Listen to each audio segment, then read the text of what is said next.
Hey everyone, it's Kayla, and today we are doing a book discussion, and we are going to be reviewing Black Ice by Becca Fitzpatrick. Here it is. We've got our menacing looking boy on the cover surrounded by snowfall. If you haven't read this book, it is about two girls and they're on their senior spring break, I'm pretty sure. They decide, instead of going to Hawaii like all their friends are doing, let's go hiking on the Teton Ranges for 40 miles, and we are two girls who don't really hike often. One of them has trained for 6 months for it.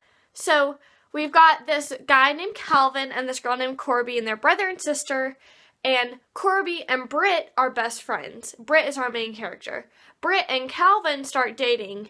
Then Calvin breaks up with Britt before college. He is a year older than her, so he's going off to college. His parents, him and Corby's parents, won't let Corby and Britt go hiking alone, and their family's really rich, and they have this cabin up in the mountains, so they're saying, Calvin, you go ahead to the cabin and wait for them to drive up there, and then y'all can go and hike this together. And Corby's got a boyfriend named Bear, and he's supposed to meet them up there as well, and their car gets stuck, and they find themselves with these two guys who are also stuck on the mountain. That's being very, non-spoilery for you guys. There's a lot more that's in the introduction, but I don't want to spoil anything.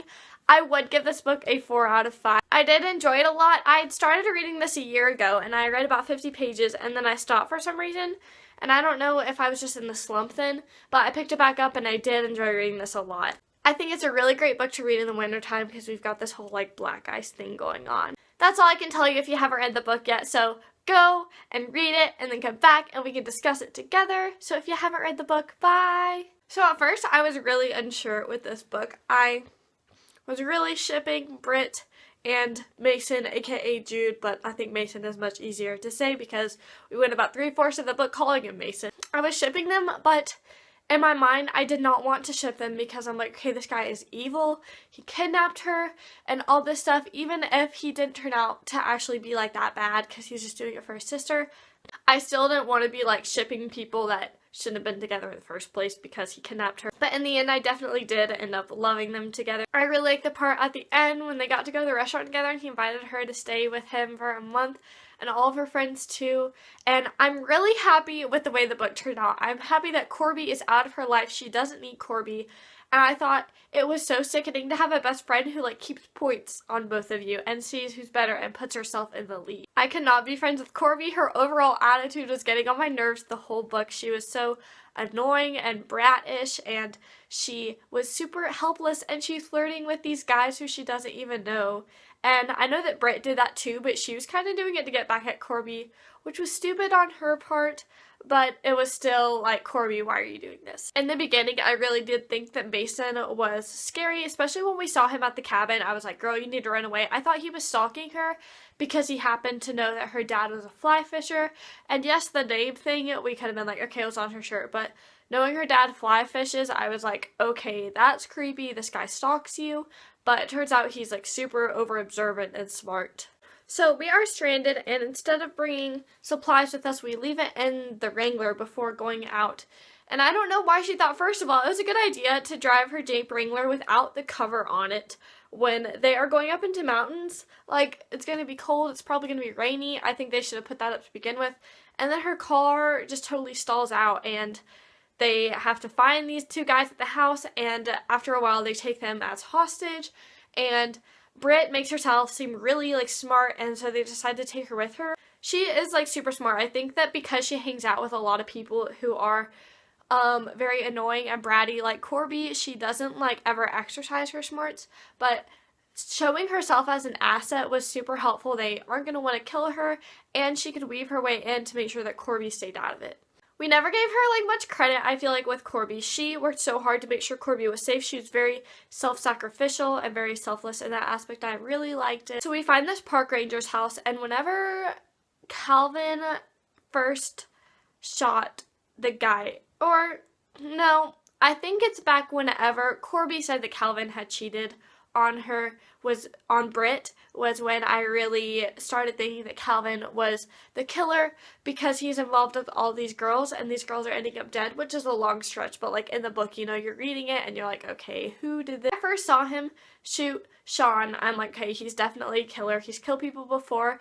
And I was really mad that Sean said that Mason had like taken Britt off somewhere, and I know that Calvin wanted to get to Corby, but he doesn't even, like, Britt could be in the immediate area, and he just gets on the snowmobile and, like, hops away. He doesn't even stop to try and look for Britt to make sure she's not being raped or anything, and that was, like, okay, you have someone you could save, like, right now, and then go to Corby, like, 2 seconds later, but you're not even, like, gonna try. When Calvin is yelling at Britt at the end of the book and saying, like, you only like men that, like, support you and da-da-da, it's like, no, you like her to be dependent on you. She is strong, and, like, Mason sees that, and he knows that she's strong, and Calvin just wants her to stay this helpless little damsel in distress. I did think that the part whenever Britt was like, okay, that was the moonshine last night, like, I didn't kiss you, was really dumb on her part. We all know that you kissed him, Britt, like, it's okay.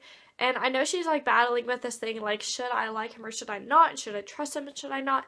And that's really stressful. But I was like, girl, just admit it to yourself. Like, don't be rude to him like that. It's just going to make things more uneasy between you. So we get to Idlewild, and Calvin is there, and he had drugged Corby, and that was just, like, get out of there, Britt. At first when he said that, like, I gave her a drug to let her sleep, I was like, okay, that guy at the bar that killed that girl drugged her drink before he killed her, so you probably need to, like, pay attention to that. Corby is exhausted and has been in, like, this cabin for days, like, almost dying. I think that her body's going to be able to sleep naturally and, like, restore itself. She doesn't need a drug, and I think he gave her that to keep her, like, out of the loop. Britt is not taking the drug. She's like, no, just let me sleep. I got it. Calvin is sort of, like, insistent that she takes the drug. Mason finds his way back in the room, and Calvin is torturing him, and that was just awful. I think that Britt was really smart, but whenever Calvin was, like, gonna have her freeze out there, was so scary. She was super smart to remember, like, the cigarettes and all that, and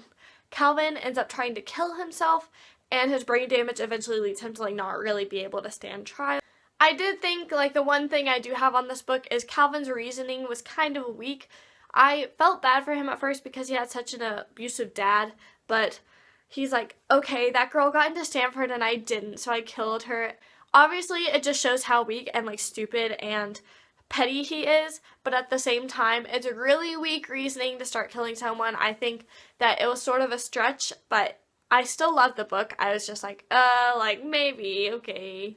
The one part I thought was a little weird too was at the end of the book, whenever Britt and Mason sort of have Calvin in that chair and they're, like, making him own up to what he did, and he sort of gets, like, he gets very petty and very, like, the little dog just, like, kicked to the curb, and he's like, fine, I guess, just like my dad doesn't, like, respect me and all this stuff. And I'm like, dude, stop. You just killed, like, 5 people, basically. You stop acting like that. It was so stupid, and he's just trying to get out of it. I'm like, you're in your 20s. Please stop with this nonsense. I think that Mason's, like, plan to overall find out who killed his sister was a crazy one. He went to such lengths, like, he committed small crimes just so he could find himself with this guy that may or may not have killed his sister.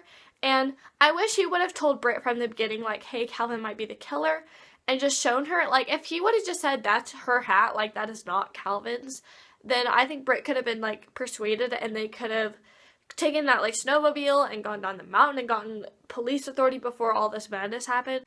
Overall, though, I did really enjoy this book. I heard some people that didn't like it, but I thought it was really cute and really good and really intense and action-packed with this effort for survival and also knowing who to trust. I hope that you enjoyed watching this book review. If you did, go down and give it a thumbs up and then subscribe to this channel if you haven't already. And I hope that everyone has a great day. Bye!